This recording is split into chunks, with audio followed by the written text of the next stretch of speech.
नमस्कार। Technical analysis course के second episode में आपका स्वागत है। पिछले लेक्चर में हमने टेक्निकल एनालिसिस को एक एग्जांपल के साथ समझा था और इस एपिसोड में हम टेक्निकल एनालिसिस की हिस्ट्री के बारे में बात करने वाले हैं कि टेक्निकल एनालिसिस कहां से शुरू हुआ, कैसे शुरू हुआ और उसकी स्टोरी क्या रही है। 17वीं और 18वीं सदी में ओसाका नाम की सिटी जापान का बिजनेस कैपिटल थी। ओसाका सिटी समंदर के पास थी, जिसकी वजह से ट्रांसपोर्टेशन के हिसाब से ओसाका काफी सुटेबल सिटी थी। धीरे धीरे ओसाका में राइस ट्रेडिंग मार्केट डेवलप होने लगा और फिर ओसाका में जापान का पहला राइस एक्सचेंज शुरू हुआ।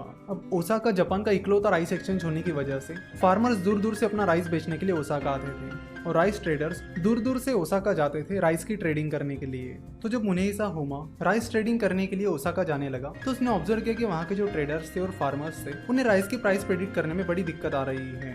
फार्मर्स और ट्रेडर्स राइस की प्राइस प्रेडिक्ट नहीं कर पा रहे हैं, जिसकी वजह से उन्हें ज्यादातर घाटे के सौदे हो रहे हैं। किसी टाइम राइस की प्राइस बहुत ऊपर चली जाती थी तो अचानक से बहुत नीचे चली जाती थी और राइस प्राइस की इस फ्लक्चुएशन की वजह से ट्रेडर्स और फार्मर्स दोनों भी कंफ्यूज रहते थे और सही डिसीजन नहीं ले पाते थे। तो होमा ने इस प्रॉब्लम का सोल्यूशन निकालने के बारे में सोचा। वैसे अगर होमा के बारे में बताया जाए तो होमा जापान के एक अमीर फैमिली में पैदा हुआ था और अपना फैमिली बिजनेस चला रहा था। इसी बीच होमा ने सोचा कि क्यों ना राइस की ट्रेडिंग की जाए और इसीलिए वो ओसाका चला गया और राइस की ट्रेडिंग करने लगा। तो राइस की प्राइस के इस फ्लक्चुएशंस को देखकर होमा को पता चला कि प्राइस की फ्लक्चुएशन मेनली ट्रेडर्स और फार्मर्स की इमोशंस की वजह से हो रही है, जिसकी वजह से होमा को लगा कि पहले तो उसे राइस ट्रेडर्स और फार्मर्स की इमोशंस को समझना होगा, साथ ही उनकी साइकोलॉजी को भी समझना होगा कि वो किस बेसिस पर अपनी बाइंग और सेलिंग डिसीजंस ले रहे हैं। तो ट्रेडर्स और फार्मर्स की इमोशंस और साइकोलॉजी को समझने के लिए होमा ने राइस की प्राइसेस को रिकॉर्ड करना शुरू किया। वो राइस की प्राइस के हर एक मूवमेंट को रिकॉर्ड करने लगा। उस पर्टिकुलर दिन उस राइस की प्राइस इतने बजे कितनी थी, क्लोज कितने बजे हुई, ओपन कितने बजे हुई, उस दिन राइस प्राइस का हाई क्या था, लो क्या था, एटसेट्रा। अब दिक्कत ये थी कि होमा सकाता रहता था और राइस मार्केट ओसाका में था। अगर सकाता और ओसाका के बीच का डिस्टेंस देखा जाए तो वो 600 किलोमीटर था, जो कि काफी ज्यादा है।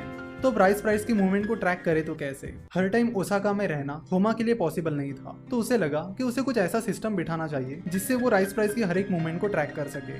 जैसे कि हमें पता है कि होमा एक वेल्दी फैमिली से बिलोंग करता था, तो होमा के पास पैसों की कमी तो कोई थी नहीं, तो इसके लिए उसने मैनुअल सिस्टम रखा।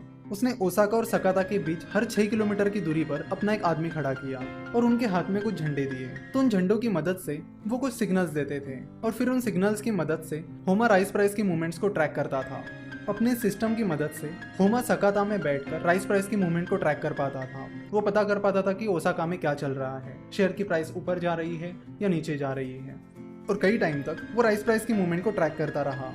तो कुछ टाइम तक राइस प्राइस की मूवमेंट को ट्रैक करने के बाद होमा को पता चला कि राइस प्राइस की मूवमेंट में कुछ पैटर्न्स आ रहे हैं और वो रेगुलरली रिपीट भी हो रहे हैं। तो होमा ने ऐसे अलग अलग पैटर्न्स पर ध्यान देना शुरू किया कि क्या चीज होने के बाद वो पैटर्न्स डेवलप हो रहे हैं। और फिर होमा ने उन पैटर्न्स को अलग अलग नाम देना शुरू किया और उसने उनके चार्ट बनाकर वो बायर्स और सेलर की साइकोलॉजी को समझने लगा, यानी वो राइस ट्रेडर्स और फार्मर्स की साइकोलॉजी को समझने लगा, उनके इमोशंस को समझने लगा। और फिर अपनी इस टेक्निक का उपयोग होमा राइस ट्रेडिंग करने के लिए करने लगा।